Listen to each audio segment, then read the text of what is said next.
Hi, this is Michael Jones, Chairman and CEO of Caravel Concepts. Welcome to Market Insights, our periodic commentary on market events. Let's get started.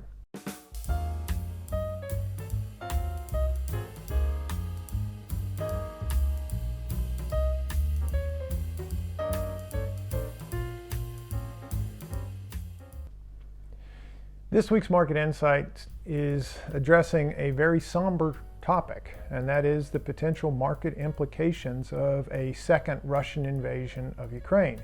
And we say second Russian invasion because obviously Russia invaded Ukraine to steal Crimea from them in 2014.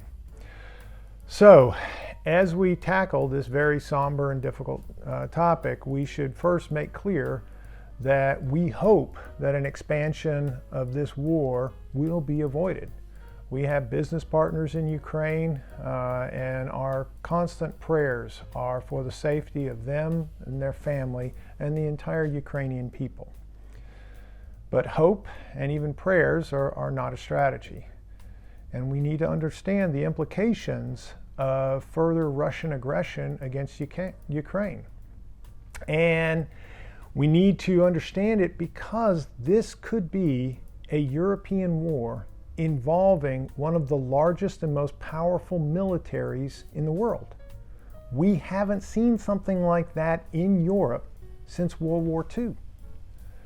And so assessing the market implications of further Russian aggression is going to require that we answer two very difficult questions.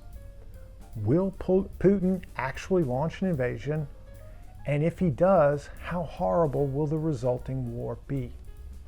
So, let's take those questions one at a time. For the first question, we need to recognize that what Churchill said about Russia as a whole goes doubly for Vladimir Putin.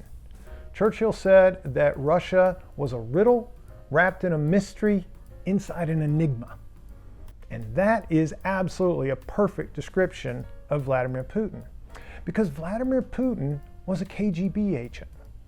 And for those of you who are not up on your history, the KGB was the Russian equivalent of Nazi Germany's Gestapo. So what kind of person grows up wanting to be a KGB agent, spying on your neighbors? Ooh, I hope I get to send my friends to the gulag. I mean, you're talking about a pretty dark and twisted kind of personality. And the KGB would take that dark and twisted personality and give it the finest training in the world in lying. And Putin is, without a doubt, a master of lying. And he is utterly shameless about the lies that he tells. He's one of those people who would never say, everything I say is a lie, because that would be the truth. So you've got to recognize that it's pretty much so impossible to predict what this man will do or why, because a normal person shouldn't be able to get inside that kind of brain. So, what about motivations? What about, can we maybe look externally and say, what might Putin do? And the reality is that an invasion of Ukraine, furthering the invasion that he already has done, is absolute lunacy. Because he got away with taking Ukraine, he got away with invading the eastern part, the Donbas region, and trying to carve that off, and he's probably going to make that an independent area under Russian domination no matter what. He got away with all of that, clean. All right? Further incursion into Ukraine is going to force Western democracies to take aggressive action. And President Biden has made it very clear that he is going to hold NATO's feet to the fire. The Germans probably don't want to do this, but he's going to really push for very serious and meaningful sanctions. And, Vladimir Putin and all of his cronies, they are the richest men in the world. I mean, I'm sure they make Bezos look like a piker. They've been looting Russia for decades and filling their Swiss bank accounts with billions and billions. But what good is it being rich if you can't party in Monte Carlo or send your kids to Swiss boarding schools? Putin had to move his $140 million yacht. And I want you to absorb that statement for a moment. This is a guy that's probably never made $200,000 a year in his life, and he has a $140 million yacht. That gives you a sense of the extent of the looting that has occurred that the poor Russian people have footed. All right? He's moved his $140 million yacht out of Germany so that Germany wouldn't confiscate it if he invaded. All right? What good is it having a giant yacht if you got to keep it in frozen Russian waters? What if they impound the oligarchs' luxury homes in Paris and London? I mean, you know, they have very, very, very little personal upside, Putin and all of his cronies, for invading Ukraine. So why, and they have a whole lot of personal downside. So why in heaven's name would they do it? Well, Putin knows that he and his cronies only have all of their ill-gotten goods because he's the top dog in Russia. And he has seen the need periodically since he took over, and actually before he took over, when he did the bombings of the apartment buildings in Moscow, he has seen the need to stir up fear and nationalistic fervor to stay in power. So if he feels like he needs another big nationalistic, yay, Mother Russia kind of moment, that may trump his desire to sail his yacht through German waters. And we kind of are going to have to go back to von Clausewitz's old maxim, don't worry about what people intend to do, worry about what they are capable of doing. And it is undeniable right now with where he's positioned his soldiers and his sailors and his Air Force, he can absolutely invade Ukraine. So I think we have to operate on the assumption that he's deployed those troops in order to use them. And we can hope and we can pray that we're absolutely wrong. So if we have to come down the side of saying this might be that moment where logic is defied or logic is kind of a different nature, that leaves the question of if there is a renewed invasion, how horrible might it be? And the answer to that question depends upon an unknowable variable, the will of the Ukrainian people. Now, Putin undoubtedly hopes for the kind of quick, nearly bloodless takeover that his forces executed when they took Crimea. If Ukrainians lack the will to resist, then you could probably see Kiev fall just as quickly as Kabul did during the debacle in the pullout from Afghanistan. But the problem with that scenario, well, first I should say the market implications of that scenario would be great, because as difficult it is for all of us to kind of say, oh, another big foreign policy win for Putin, well, you get this thing over with quickly, and financial markets will settle down quickly, and it'll have very little consequence for the next several years over what markets are looking at and earnings potential and all the other things that investors care about. So from a market perspective, either no invasion or a quick collapse similar to the collapse of Afghanistan, those are the best scenarios. Not an expert on the Ukrainian people. I don't want to make any suggestions that I can predict what will happen when or if Russia invades. But I do think there's some important reasons to be skeptical that the kind of quick collapse that we saw in Crimea will happen again. First of all, when the Russians took over Crimea, Kiev, the Ukrainian government, was in the aftermath of booting out Putin's puppet and installing an actual democratically elected government. And they were still trying to get their feet underneath them when Putin made his move. And they were totally unprepared for it. All right. Since then, they have had 8 years of war to train their army and to get mentally ready for Russia to do something bad to them. Their democratic institutions are much more established, much more robust. And so, I don't think you can, and by the way, the Russian army was surprised at how quickly the Ukrainians were able to recover from the initial shock and counterattack in Donbass, in the eastern region that they tried to take. So that's one thing that makes me a little skeptical that there could be the sudden collapse, is the huge improvement in Ukrainian governance since then. Another issue is history. So the Ukrainians remember Holodomor, which was the horrific Russian imposed famine in the 1930s that resulted in 3 to 5 million Ukrainians starving to death because the Russians wanted them to. They had farmers they called kulaks, independent guys that were resisting Stalinistic expansion in Ukraine. And so they basically killed millions and millions of Ukrainians. That's the kind of institutional thing that sticks around. It's essentially their equivalent. The Holodomor is the Ukrainian equivalent of the Holocaust for the Jewish people. So there's no love lost for the Russians in Ukraine.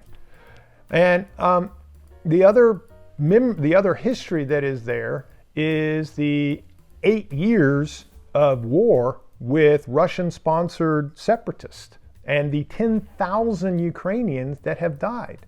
Now, you can absolutely say that the Afghan war, also the Afghan had definite memories of the Taliban and what that would mean, and they collapsed very quickly.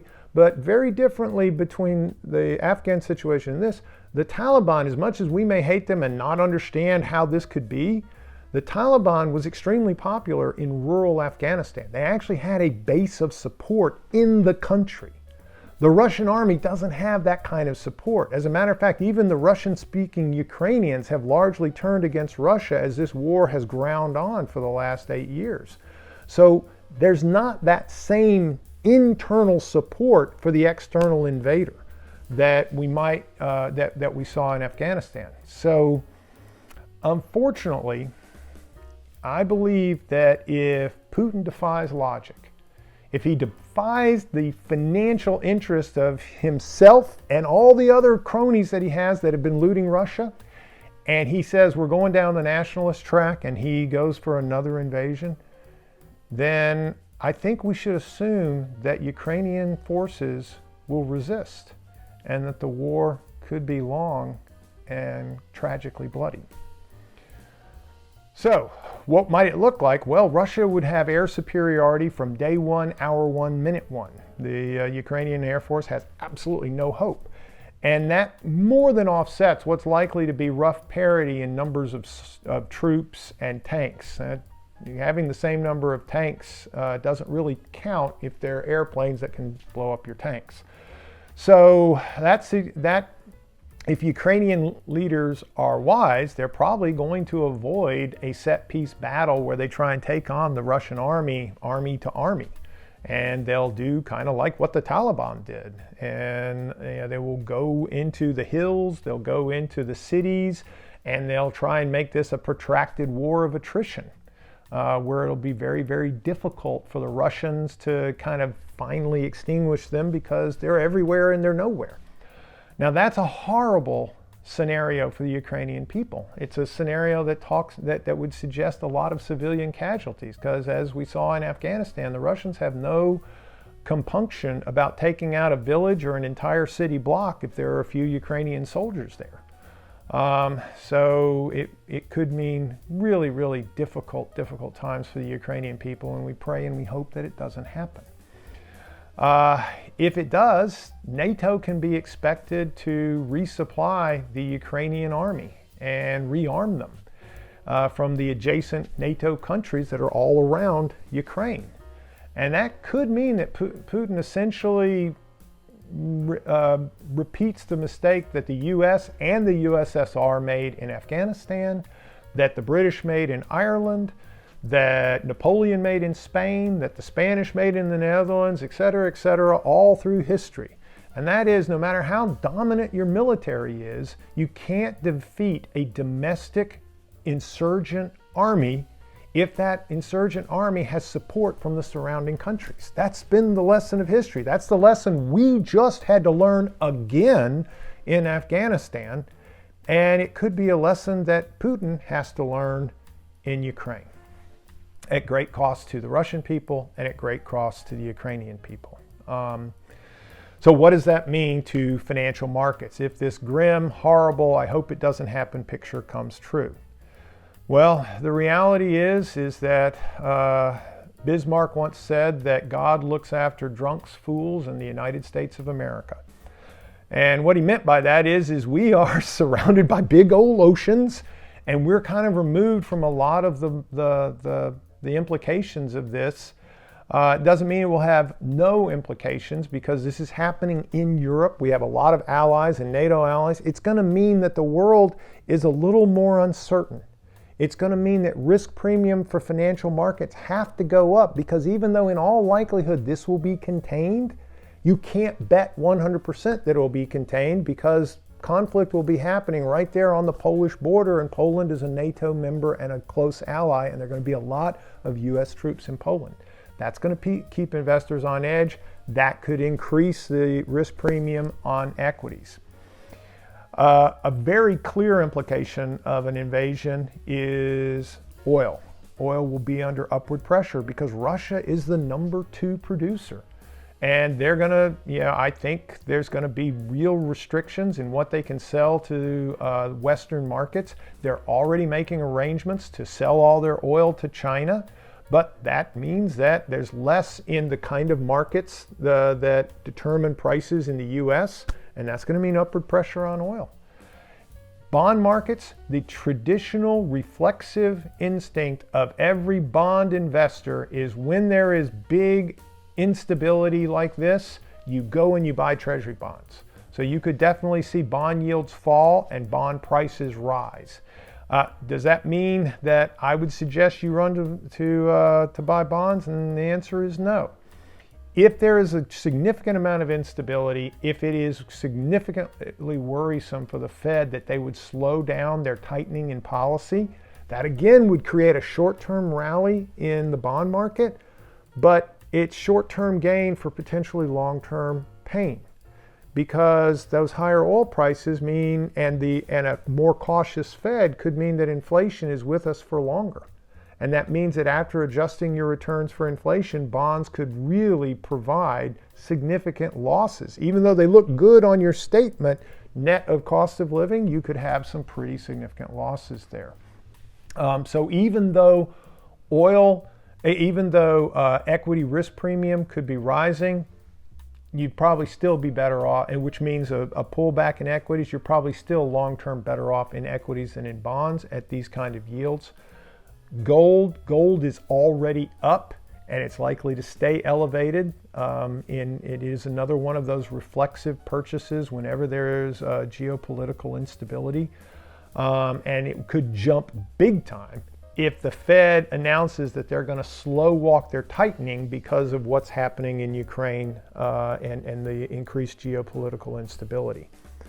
The one thing that I think is the clearest strategy to take away from all this, because I think it's the strategy that probably makes sense whether Putin invades or not, is buying US-based energy stocks. And they're already up. They've already done very, very well based on just oil going to $90 a barrel. But the big change that this geopolitical event has had or has made is that as Putin has cut natural gas and oil shipments to Europe starting in December, accelerating in January, what he's essentially said to Europe, he's tried to send a signal that you depend on me for your energy and I've got you, and you better not make any painful sanctions back at me. But if you look at a map of the number of LNG and oil tankers that are flooding out of Houston, Galveston ports, New Orleans, there's a huge amount of energy that is being shipped out of US ports and heading towards Europe to try and replace what Putin has cut back. Now, it's not enough yet to fully offset what Russia has done, But I think what ultimately Putin's signal to Europe is not, you better not put sanctions on me or I'll inflict pain. The signal is I am not a reliable supplier of energy. And you have been a fool, just as the editorial page of the Wall Street Journal has been saying for 10 years, Europe has been a fool to place so much reliance for its energy supplies on Vladimir Putin. And you need to find a new source. And there is one place that has a lot of capacity for the energy that Europe needs, and that's the U.S. through our fracking revolution. And so I think, I'm still think the 20-year picture for energy is probably not great, that we're moving towards electric cars faster than anyone would have ever imagined. But if you suddenly say that a market of 500 billion people is going to be turning away from buying Russian energy and they're going to be buying it from Exxon and Chevron instead, you can live with what happens 20 years from now, because this is a huge increase in the short-term prospects for what these companies can sell and the kind of profits they can make. Thanks for joining us for Market Insights. We hope you found it informative. If you did, we hope you can like the video and share it with your friends. If you'd like to see more of our research, you can find it at our website, caravelconcepts.com. Thanks.